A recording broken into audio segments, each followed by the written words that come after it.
estamos presentando hoy del Centro de Memoria Histórica. Le planteaba en el primer interrogante que le hacía en el anterior bloque sobre la culpabilidad, que de alguna forma es un interrogante que renace luego de que uno conoce cifras como las que acabamos de presentar, 220.000 o cerca de 220.000 colombianos muertos como consecuencia del conflicto, de los cuales 180.000 son civiles. ¿Usted en quién cree que recae la responsabilidad histórica de esta cifra de muertos? Es un país estable, es un país con unas instituciones fuertes, sólidas. Uno se preguntaría por qué un país con esas características representa o arroja esas cifras de homicidios tan altas. ¿De quién es la culpa? ¿Cree usted que es de la institucionalidad, de la falta de fortaleza de la institucionalidad o evidentemente de la acción de los grupos armados ilegales? El Estado fracasó en construir Estado, mercado y ciudadanía en una parte importante del territorio nacional. Hasta la Constitución del 91 esos territorios se llamaban territorios nacionales. Después los formalizaron como departamentos, pero siguió existiendo lo mismo. Más o menos en 250 municipios del país no existe ni Estado, ni mercado, ni ciudadanía.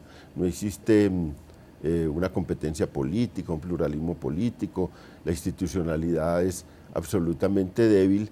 Y entonces los irregulares, los ilegales, son los que hacen las funciones básicas del Estado. Tributación, la hacen mediante el mecanismo perverso de la extorsión, del secuestro. Aplicar justicia, dirimir los conflictos entre la gente porque no hay quien los dirima, y el monopolio de la violencia, o por lo menos disputan el monopolio de la violencia. Eso es lo que tiene que entrar a hacer el Estado en el momento del posconflicto, y tiene que entrar a hacerlo sustituyendo esas cosas que ellos hacen y que de ahí derivan su poder. Entonces hay una responsabilidad enorme de los partidos, una responsabilidad enorme del Estado colombiano.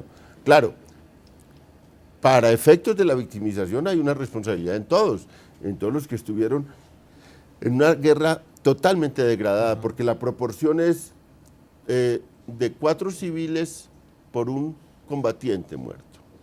Eso es una desgracia, quiere decir que los actores se ensañaron todos sobre la población civil y de manera a veces de una cosa desconcertante, porque el caso, digamos, de toda la campaña muy reciente del paramilitarismo entre 1998 y 2003, que fue la gran expansión del paramilitarismo, eso era masacres, matando a comunidades enteras solo con el objetivo de enviar, porque eso lo documenta la Comisión de Memoria Histórica, un mensaje de terror hacia el conjunto de la población, gente inerme, gente que no tenía que ver con nada del conflicto armado, los estigmatizaban como base de la guerrilla y los mataban. Ahora, es una guerra que ahora apenas la estamos documentando, que se ha hecho visible, porque esta guerra es una guerra contra pobres, contra indios, campesinos, negros. No es el holocausto judío que se hizo contra los judíos, que es la élite mundial, o las guerras o las dictaduras militares del Cono Sur, que era contra clases medias, intelectuales y gente que tenía muchas conexiones políticas. Esta gente es gente anónima y hasta ahora van saliendo esas cifras. Nunca se pensaba que hubiera 220.000 muertos, nadie calculaba señor eso. León, permítame, le pregunto, doctor Rangel, ¿hasta dónde cree entonces esta afirmación que hace el señor León Valencia? ¿El Estado realmente fracasó?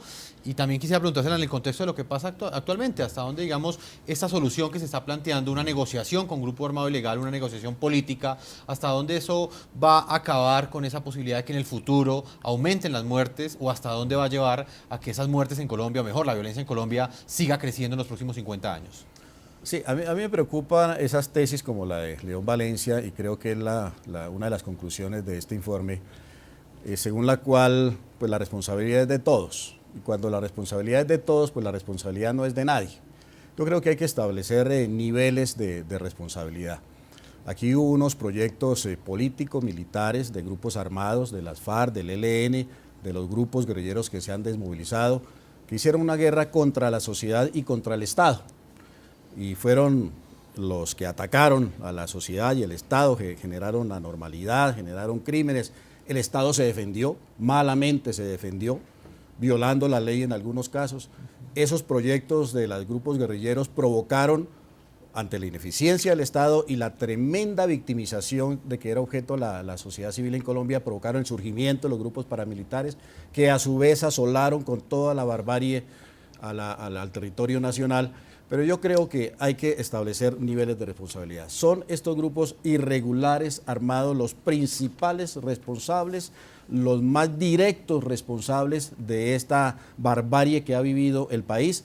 Obviamente que el Estado fue incapaz de controlarlos, que partidos políticos fueron incapaces de diseñar políticas públicas eficientes para controlar la situación, etcétera. Pero creo que hay que establecer esos niveles de responsabilidad. Esos grupos han sido los que atacaron a la sociedad y al Estado. El Estado se defendió con no mucha eficiencia y a veces por fuera de la ley, provocaron el surgimiento de los paramilitares y creo que ese es, digamos, el tipo de balance que hay que hacer histórico al final de este tipo de informes, que son un avance, pero yo creo que todavía hay mucho por descubrir. Se ha descubierto mucho más del paramilitarismo porque los paramilitares se desmovilizaron y hay mucha gente que perdió el temor a denunciar a los paramilitares. La guerrilla no se ha desmovilizado. Y habrá, por ejemplo, en el caso de reclutamiento de menores, decenas o miles de personas víctimas del reclutamiento de menores que no han confesado hoy porque la guerrilla está activa y temen ser objeto de retaliación. Las víctimas, por ejemplo, de crímenes sexuales, que son decenas y centenares y miles dentro de la guerrilla de las FARC y dentro de otros grupos irregulares, tampoco ellas han confesado esos crímenes porque las guerrillas están activas y pueden ser objeto de retaliación. Así es de que este es un paso muy importante, muy significativo, pero todavía queda mucho por descubrir en la verdad histórica del conflicto colombiano. Bueno, pues es un acercamiento, señor Rangel, le agradezco ese tiempo que usted le ha concedido a nuestros televidentes y al programa La Noche en NTN 24. Muchas gracias por la invitación, buenas noches. Señor León Valencia, gracias por acompañarnos con su postura y por supuesto por explicarle a nuestros televidentes ese importante informe del Centro de Memoria Histórica que va a ser noticia en Colombia en los próximos meses porque va a ser un documento base dentro del proceso de negociación que adelanta el gobierno colombiano con el grupo terrorista de las FARC. Jefferson, muchas gracias y muchas gracias al programa por la invitación. A todos nuestros televidentes los invito a que envíen sus comentarios a www.ntn24.com.